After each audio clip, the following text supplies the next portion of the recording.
에스라가 이스라엘 백성들과 더불어 자신의 선친들의 고향인 예루살렘으로 돌아왔을 때에 저가 하나님의 말씀으로 개혁하고자 했습니다. 말씀대로 율례를 연구하며 준행하며 살아가는 그의 삶을 하나님께서 복을 주셔서 페르시아 아닥사스다 왕의 총애를 받고 존귀와 존경을 받았던 그의 인생을 저가 체험적으로 하나님을 알아요. 그래서 이스라엘 백성들을 이제 말씀으로 선도하고 개혁하고 가르치러 왔는데 보니 전혀 예상치 않은 모습을 보고 놀라지 않을 수 없었습니다. 충격을 받아요. 그 모습이 어떠한 모습이었는가 하면 하나님의 선택받은 백성들로 구별되어 성별되어 성결하게 살아야 할 이스라엘 백성들이 소위 통혼이라고 합니다. 하나님을 신으로 섬기지 아니하고 자신들의 신을 섬기는 자들과 함께 결혼하여 살아가는 그 모습을 볼 때에 충격을 받지 않을 수가 없었습니다. 왜냐하면 이 에스라는 모세의 율법에 능통하여 하나님께서 어떻게 살라고 하신 것을 아주 잘 알고 있었던 모습이었는데, 그런데 이스라엘 백성들이 지키지를 아니하는 그 모습을 보게 된 거예요. 더군다나 이와 같은 모습들은 말씀해 보니 고관들 그리고 방백들 일반인에게서만 있는 것이 아니라 오히려 다스리는 자의 위치에 있는 이 방백들과 고관들이 더 심했어요. 그와 같은 내용이 2절 말씀에 있는데 여러분 2절 말씀을 우리 같이 읽도록 하겠습니다. 9장 2절 말씀 시작. 그들의 딸을 맞이하여 아내와 며느리로 삼아 거룩한 자손이 그 지방 사람들과 서로 섞이게 하는데 방백들과 고관들이 이 죄에 더욱 으뜸이 되었다 하는지라. 자, 이 모습을 발견한 에스라는 충격에 빠집니다. 3절에 보니 뭐라고 쓰여져 있는가? 하나님 앞에 너무나 부끄럽고 죄송스러워 속옷과 겉옷을 찢고 머리털과 수염을 뜯으며 기가 막혀 앉았다. 9장 3절에 그렇게 표현했어요. 왜 이 모습이 이렇게 큰 문제인가? 아마도 오늘 사는 성도들은 의아해 할 수도 있어요. 여러분, 일찍이 모세의 율법에 하나님의 백성들은 다른 신을 섬기고 따르는 이방 여인과의 결혼을 금기로 명했습니다. 신명기 7장 3절과 4절에 분명히 말씀하고 있으니 또 그들과 혼인하지도 말지니 내 딸을 그들의 아들들에게 주지 말 것이요 그들의 딸도 내 며느리로 삼지 말 것은 그가 내 아들을 유혹하여 그가 여호와를 떠나고 다른 신들을 섬기게 하므로 여호와께서 너에게 진노하사 갑자기 너희를 멸하실 것임이니라. 그렇게 율례로 율법으로 분명히 주셨어요. 여러분, 그런데 이와 같은 안 좋은 신뢰가 나타난 경우가 성경에 여기저기 등장하죠. 그 중에 대표적인 인물을 사사 삼손이라고 우리가 볼 수 있겠습니다. 삼손이 딥나에 내려가서 거기서 블레셋 딸 중에 한 여인이 너무나 마음에 드는 거예요. 그래서 자신의 아내로 삼습니다. 그때 삼손 부모의 말씀이 어떠했는가? 이러했어요. 부모가 그에게 이르되 내 형제들의 딸 중에나 내 백성 중에 어찌 여자가 없어서 내가 할례 받지 아니한 블레셋 사람에게 가서 아내를 취하려고 하느냐? 그렇게 분명히 부모는 조언을 했어요. 부모는 모세의 율례를 잘 압니다. 그런데 정작 이 삼손은 여인의 미모에 반해서 부모의 조언을 듣지 아니하고 아내로 삼게 되었어요. 이런 경우가 오늘날 얼마나 많습니까? 부모의 말을 들으려고 하지 않아요. 결국 이 여인은 오래 가지 못하고 삼손을 떠나게 되니 남편인 삼손의 편이 아니라 자신의 동족 편이었고 자신의 아버지 편이었습니다. 삼손이 자신이 이 부족에게 낸 수수께끼가 있었죠. 먹는 자에게서 먹는 것이 나오고 강한 자에게서 단 것이 나오니라. 이것이 무엇이냐? 이렇게 수수께끼를 냅니다. 아무리 생각해도 이 블레셋 부족이 알 수가 없어요. 그러니 방법은 이 삼손의 아내된 이 딥나의 여인에게 물어서 알면 되겠다. 아버지가 강요합니다. 결국 이 여인은 삼손의 편에 서지 아니하고 그 답을 말하게 되니, 여러분 그 수수께끼의 답이 뭔 줄 아시잖아요. 그것은 삼손이 때려잡은 이 사자가 말로 비틀어지고 거기에 벌집을 만들어 꿀을 만들게 되었으니 그것을 저가 먹고 그것을 가지고 수수께끼를 냈던 것이, 알 수가 없는 거지.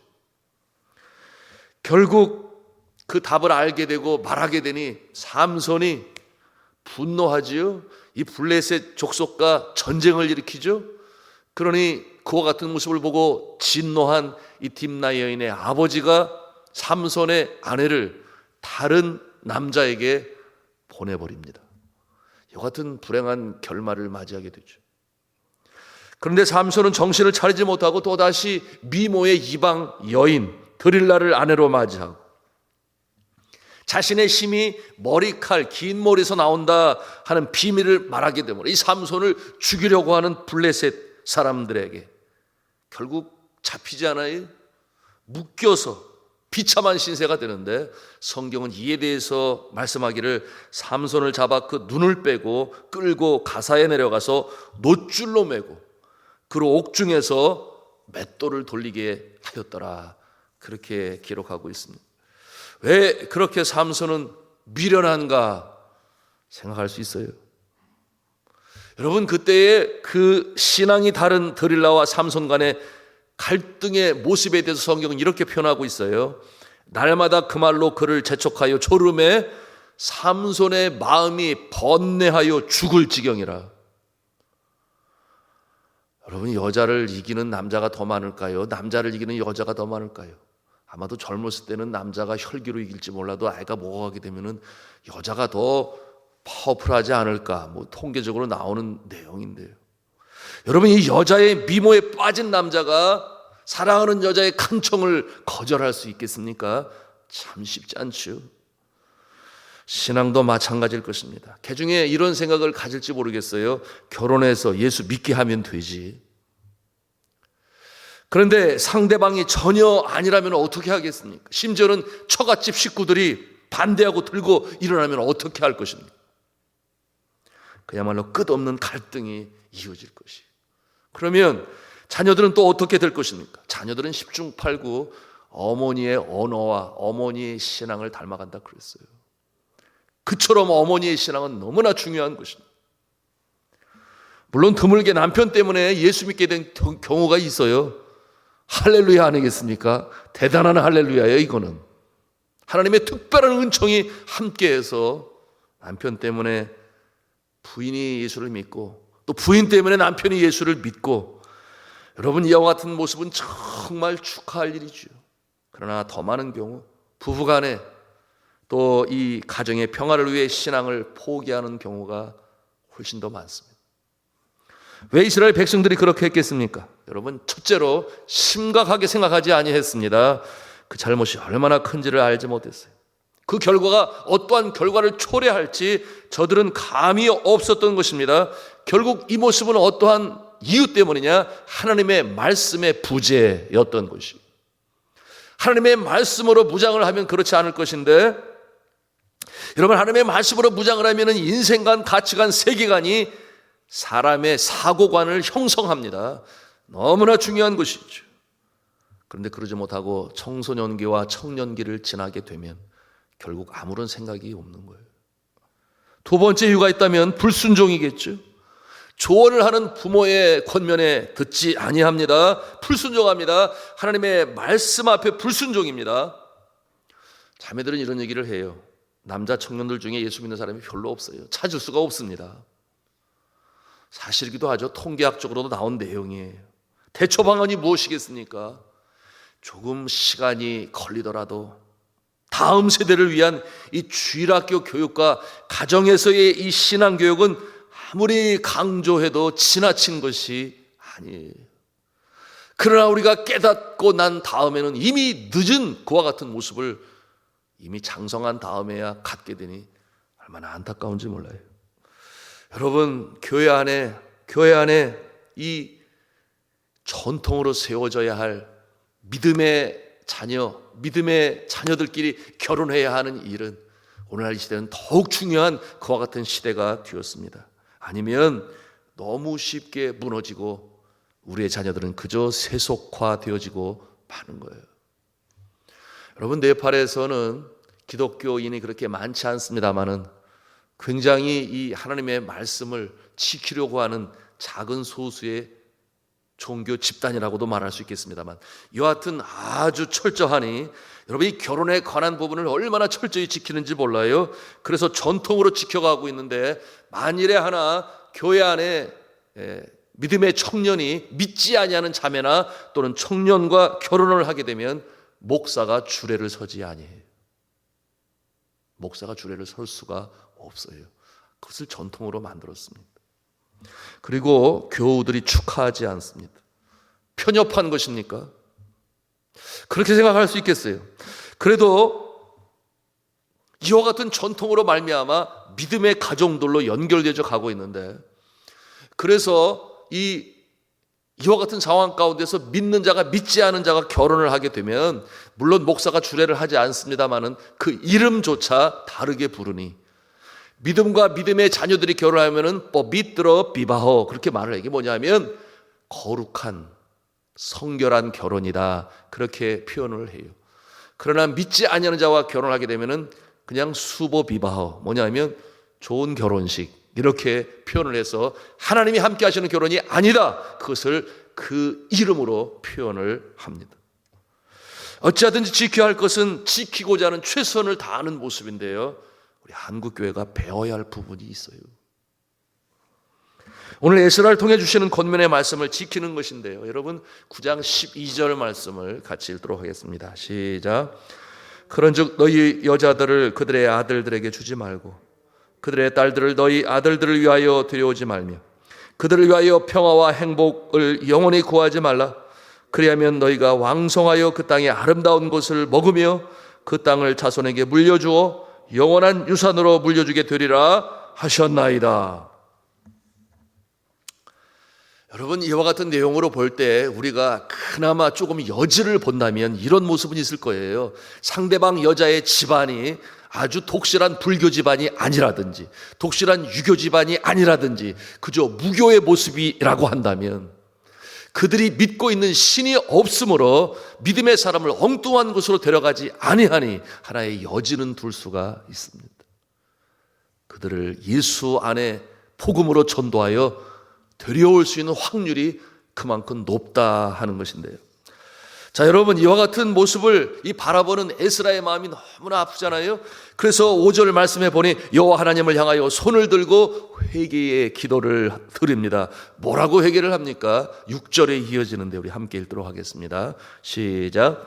말하기를 나의 하나님이여, 내가 부끄럽고 낮이 뜨거워서 감히 나의 하나님을 향하여 얼굴을 들지 못하오니 이는 우리 죄악이 많아 정수리에 넘치고 우리 허물이 커서 하늘에 미침이니이다. 이렇게 참회하면서 하나님의 용서를 간구하는 모습을 통해 우리는 영적 지도자의 면모를 볼 수 있습니다. 여러분, 에스라는 개인적으로 잘못한 게 없어요. 그렇지 않아요? 개인적으로 그가 주님 앞에 범죄한 사실이 없습니다. 율례대로 지키며 행하는 하나님의 종이에요. 그런데 자신의 백성들의 죄악을 자신의 가슴에 끌어안고 회개하는 것입니다. 이 말씀을 오늘 새벽 일찍 일어나 묵상하는 가운데 제 자신의 부족함을 하나님 앞에 회개하였습니다. 그리고 다짐했어요. 더 많은 시간을 나 자신보다는 성도들을 위하여 더 많은 기도의 시간을 가져야 되겠다. 성도의 아픔이 나의 아픔이 되는 이 체휼감이 더 진지해지지 않으면 아니 되겠다. 그런가 하면 교우 중에 혹 죄를 범하여 세상과 짝을 하게 되면 이는 말씀을 제대로 가르치지 못하는 영적 지도자의 책임이 있으니 가감없이 하나님의 말씀으로 증거해야 되겠다. 때로는 마음에 상처를 줄지언정 생명의 말씀으로 전해야 되겠고 또 마음에 와닿는 말씀으로 준비하여 전해야 되겠다 하는 다짐도 가졌습니다. 그런가 하면은 하나님의 말씀을 정말 이 세상에 생명의 진리여 가장 중요한 표대라는 것을 더더욱 강조하자면 아니 되겠다 하는 그와 같은 다짐과 결단을 가졌습니다. 사랑하는 성도 여러분, 이 모습이 오늘날 이 에스라 선지자의 그 모습을 우리가 배우는 것인데요, 자신이 다 끌어안고 하나님 앞에 기도하는 거예요. 중보 기도자가 되는 것입니다. 여러분, 우리가 이 세상 살다 보면 보지 않아요? 이 사람들은 타인의 죄를 지적하는 데는 아주 익숙합니다. 자신의 눈에 들보를 보지 못하고 남의 눈에 티끌을 보는 존재라 그랬어요. 그들로 하여금 죄에서 돌이키게 하는 일에는 익숙하지 아니합니다. 그러나 성도들에게는 타인의 죄를 지적하는 것보다 먼저 해야 할 선행이 필요하니, 그것은 이 에스라처럼 저들의 죄를 진심으로 애통해하며 죄라며 끌어안고 눈물을 흘릴 수 있어야 하는 것이죠. 우리는 때로 자신은 이 죄에 동참하지 않았다는 것으로 인하여 의인이라는 생각에 사로잡혀서 스스로 자족하며 타인의 죄로부터는 그저 무심한 채 안일하게 머물러 있을 경우가 많아요. 더군다나 이 개인주의가 판을 치고 있는 오늘날 이 시대의 과거와 같지 않습니다. 그러나 참다운 신앙인은 어떠한 모습이냐? 세상의 풍조가 개인주의고 이기주의고 편리주의고 이와 같은 그런 모습을 따르는 것이 아니라 성경이 가르치는 바를 우리가 따르고 행해야 하니, 타인의 죄를 나의 가슴으로 끌어안고 함께 가슴 아파하고 주님 앞에 용서를 간구하는 에스라의 모습이 저와 여러분의 모습이 되시기를 주님의 이름으로 부탁합니다. 이 새벽에 우리가 우리 자신의 모습을 돌이키기를 원하는데요, 첫째, 나는 정말 부모로서 신앙인으로서 나의 자녀들을 말씀으로 잘 양육하고 있는가? 정말 최선을 다하고 있는가? 그럼에도 한계를 느낀다면 우리는 특별한 하나님의 은혜와 은총을 간구하고 있는가? 주님 앞에 기도해야 돼요. 이 새벽에도 기도해야 합니다. 두 번째는 나는 나의 자녀와 구역원과 교우들의 부족함을 최열함으로 나의 것으로 끌어안고 기도하고 있는가? 중보 기도자가 되어 있는가? 그러지 않다면 여전히 우리는 부족한 것입니다. 믿음으로 성장해야 하는 것입니다. 이 모습이 우리의 모습이 되도록 우리가 함께 기도하기를 원합니다.